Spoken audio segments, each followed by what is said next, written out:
अब चलते हम एग्जाम्पल नंबर 4 की ओर। तो एग्जाम्पल नंबर 4 है 6x minus 4y is equal to -12, equation number 1। 8x minus 3y is equal to -2, equation number 2।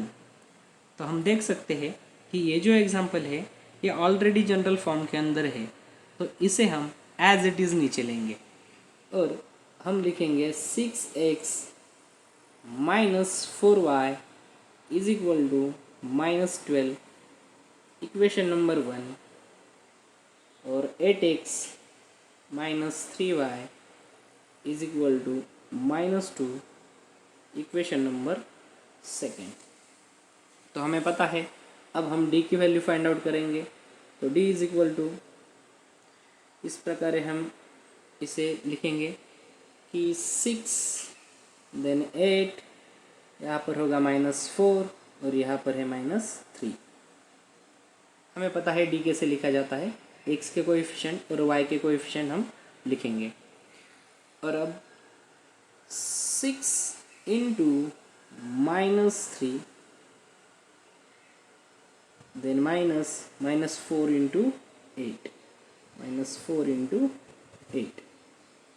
तो 6 3 ज़ा 18, -18 देन -4 8 ज़ा 32 बटे -32 इज इक्वल टू -18 +32। तो यहाँ पर हम देख सकते हैं कि यहाँ पर माइनस है प्लस है, तो इनकी सब्ट्रैक्शन होगी। 32 में से हम 18 माइनस करेंगे तो हमारा जो आंसर है वो होगा +14। तो d की वैल्यू यहाँ पर हमें मिल गई है +14। देन हम dx की वैल्यू फाइंड आउट करेंगे। तो dx इज इक्वल टू होगा x की टर्म कांस्टेंट -4 -3 और -12 -2 को हम लिखेंगे नीचे, बट अल्टरनेटिव इसे यहाँ पर लिखेंगे और इसे यहाँ पर लिखेंगे। तो है -12 then -2 -4 and -3 is equal to -12 into -3 then -4 into -2 is equal to, इनका करेंगे हम मल्टीप्लिकेशन। 12 3 ज़ा 36, माइनस माइनस +36 देन -4 2 ज़ा 8, minus minus +8 is equal to 36 -8, ये होता है 28। तो dx की भी वैल्यू हमें मिल गई है। अब हमें फाइंड आउट करेंगे dy। तो dy is equal to, y की टर्म को कांस्टेंट रखेंगे। अब हम लेंगे 6 8 और -12 और -2 को, तो यहाँ पर होगा 6 देन 8 -12 और -2 इज इक्वल टू, अब 6 into -2, 6 into -2 then -12 into 8, -12 into 8। तो 6 इंटू 2, 6 2 ज़ा 12 माइनस प्लस -12 देन -12 8 ज़ा 96 plus minus -96 then is equal to -12 minus minus plus 96। तो यहाँ पर हम देख सकते हैं कि प्लस माइनस, तो इनकी होगी सब्ट्रैक्शन। तो 96 में से हम माइनस करेंगे 12 को, तो जो हमारा आंसर है ये होगा 84 प्लस 84, ठीक है, +84। तो dy की भी वैल्यू हमें मिल गई 84। अब हम x की वैल्यू और y की वैल्यू फाइंड आउट करेंगे। तो x इज इक्वल टू होता है dx अपॉन d और y इज इक्वल टू होता है डी वाई अपॉन डी। तो देखिए x is equal to D X है 28 और d है 14। तो x is equal to 14 two ज़ा 28। तो x की वैल्यू हमें मिल गई 2 और y is equal to D Y की वैल्यू है हमारी 84 अपॉन डी जो है हमारा 14। तो y इज इक्वल टू 14 6 ज़ा 84। ठीक है, तो x की भी वैल्यू हमें मिल गई और y की भी वैल्यू मिल गई। तो हम इसे लिखेंगे x comma Y is equal to 2 comma 6 और हमारा आंसर हो गया समाप्त।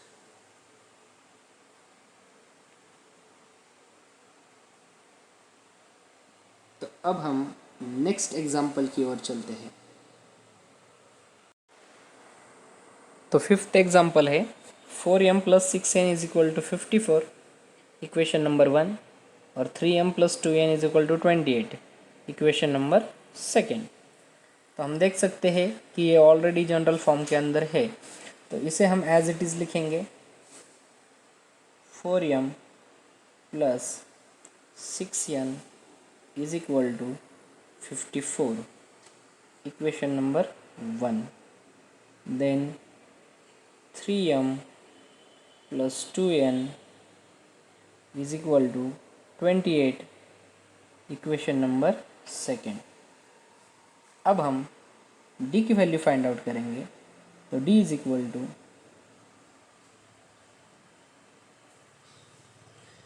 हम m और n के जो कोएफिशिएंट है इन्हें लेंगे नीचे। तो ये है 4, 3 और 6 और 2 इज इक्वल टू हम करेंगे क्रॉस मल्टीप्लिकेशन। तो ये हो गया 4 इंटू 2 देन माइनस 6 इंटू 3। तो 4 2 ज़ा 8 माइनस 6 3 ज़ा 18। तो 8 माइनस 18 यहाँ पर सब्ट्रैक्शन होगी, आंसर आएगा 10 और जो हमारी बड़ा अंक है उसका लगेगा चिन्ह जो कि है माइनस। तो d की वैल्यू है यहाँ पर -10। अब हम dx की वैल्यू फाइंड आउट करेंगे। तो dx इज इक्वल टू हम जानते हैं कि यहाँ पर हम x का जो टर्म है, सॉरी यहाँ पर अब हम m और n वेरिएबल है, तो यहाँ पर हम dx नहीं लेंगे, यहाँ पर हम लेंगे m। ठीक है, ये अच्छा हुआ यहाँ पर याद आया कि ये जो वेरिएबल है यहाँ पर m है। इसके पहले के जो एग्जांपल के अंदर वेरिएबल्स थे वो x और y थे। तो देखिए अब हम dm फाइंड आउट करेंगे, यानी कि m के जो कोएफिशिएंट है इसे हम रखेंगे कांस्टेंट और n के कोएफिशिएंट और ये जो कांस्टेंट है इन्हें हम dm के अंदर लिखेंगे। तो 54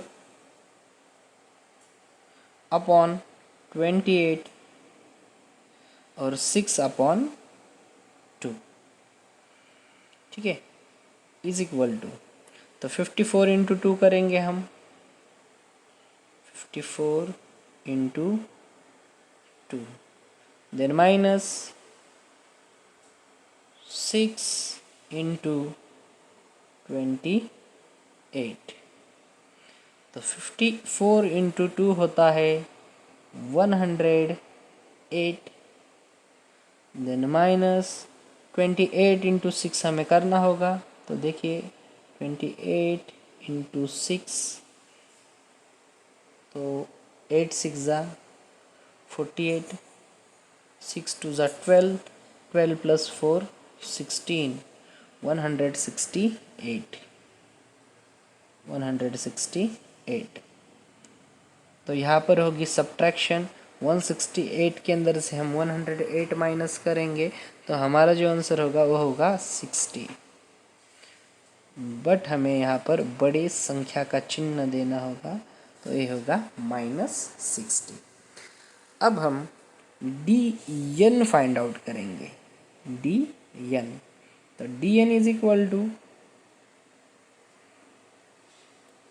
एन की जो टर्म है इसे मानेंगे हम कांस्टेंट और 4/3 को एज इट इज़ लिखेंगे यहाँ पर, और कांस्टेंट टर्म भी लेंगे हम 54/28।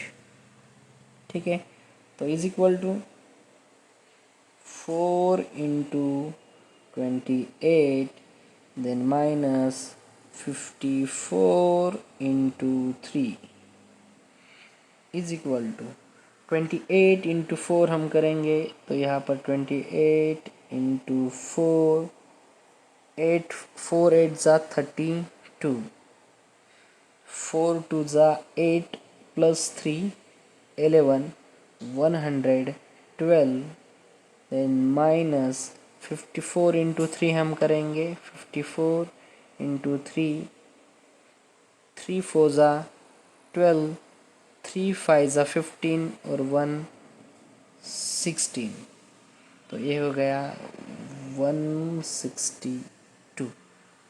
ठीक है, तो इज इक्वल टू, अब हम करेंगे इनकी सब्ट्रैक्शन।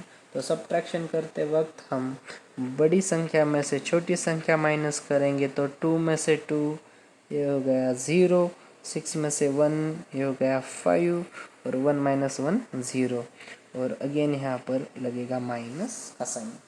ठीक है, तो यहाँ पर हमने तीनों भी वैल्यू फाइंड आउट किए हैं। अब हम चलते हैं यम और एन की वैल्यू फाइंड आउट करने के लिए। तो यहाँ पर होगा यम, तो यम क्या होगा, तो यम होगा डी एम अपॉन डी, और हमें एन की भी वैल्यू फाइंड आउट करनी है, तो एन होगा डी एन अपॉन डी। तो देखिए M is equal to D M की वैल्यू -60, डी की वैल्यू -10, तो यम इज इक्वल टू हो गया 10 6 ज़ा 60, बट माइनस माइनस प्लस, ठीक है, ये हो गया +6। अब N is equal to D N की जो वैल्यू है ये है -50 अपॉन एन की वैल्यू, सॉरी टी की वैल्यू -10, और 10 5 ज़ा 50 माइनस माइनस प्लस, तो एन की वैल्यू हो गई 5। तो यहाँ पर हमारा जो आंसर होगा M comma N is equal to 6,5, ये हो गया हमारा आंसर समाप्त। तो चलते हैं हम एग्जाम्पल नंबर 6 की ओर, जो कि है इस प्रैक्टिस सेट का लास्ट एग्जाम्पल। तो देखिए 2x + 3y is equal to 2, equation number 1, और x minus Y upon 2 is equal to 1/2, equation number 2। यहाँ पर हर स्टूडेंट टेंशन में आ सकता है कि यहाँ पर फ्रैक्शन के फॉर्म के अंदर हमें इक्वेशन दिया गया है। टेंशन लेने जैसी कोई बात नहीं, जैसे हमने प्रैक्टिस सेट 1.1 के अंदर इन्हें आसान बनाया है, सिंपल बनाया है, उसी तरीके से हम यहाँ पर भी इक्वेशन नंबर 2 को आसान बनाएंगे। तो चलिए हम शुरू करते हैं। 2x + 3y is equal to 2, equation number 1, और x minus Y upon 2 is equal to 1/2, equation number 2। तो हम देख सकते हैं कि इक्वेशन नंबर 2 के अंदर यहाँ पर डिनोमिनेटर 2 है, तो हम सिंपली इक्वेशन नंबर 2 को 2 से मल्टीप्लाई करेंगे। तो देखिए क्या होता है, हम लिखेंगे मल्टीप्लाइंग इक्वेशन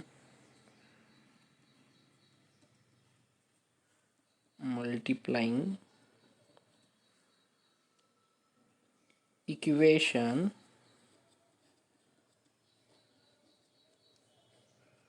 2 बाय 2।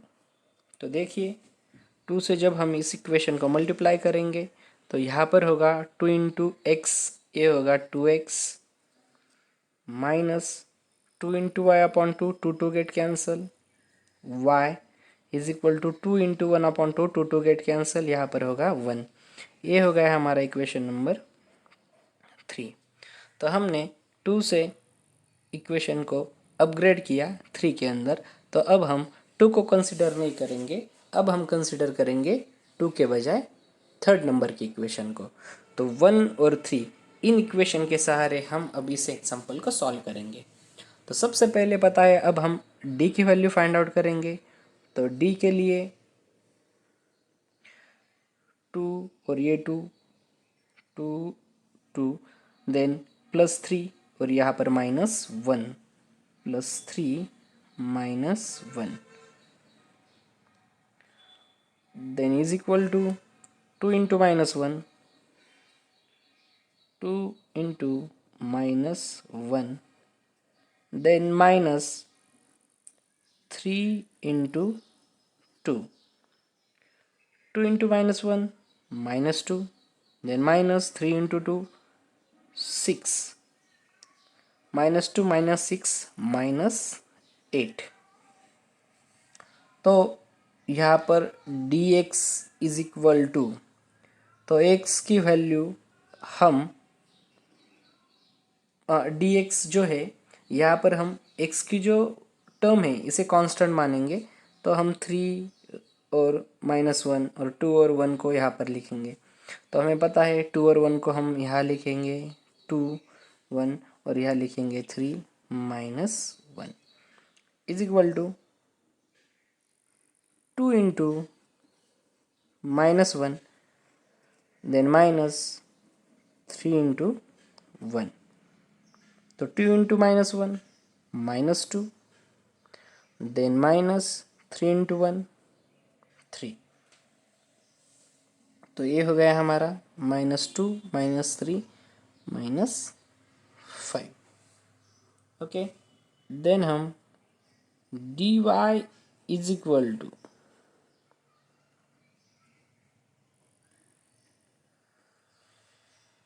y की जो टर्म है इसे हम कांस्टेंट लेंगे और हम लेंगे 2 देन 2 और 2 और 1 is equal to 2 into 1 -2 into 2।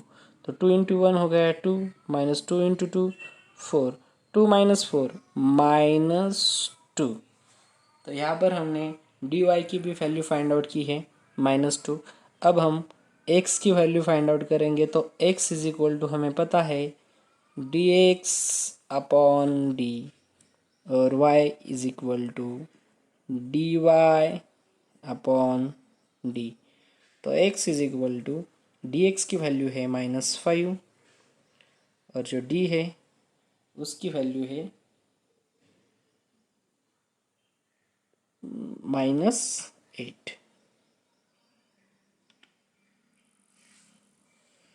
तो x की वैल्यू हो गई +5 अपॉन +8 और y is equal to dy जो है उसकी वैल्यू है -2 और d की है -8।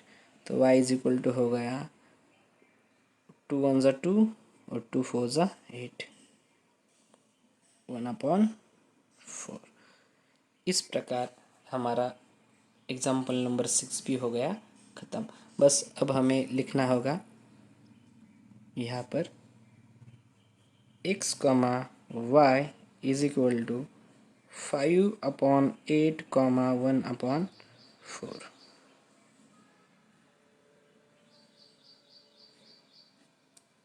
इस प्रकार इस वीडियो में हमने प्रैक्टिस सेट 1.3 पूरी तरह से सॉल्व किया है।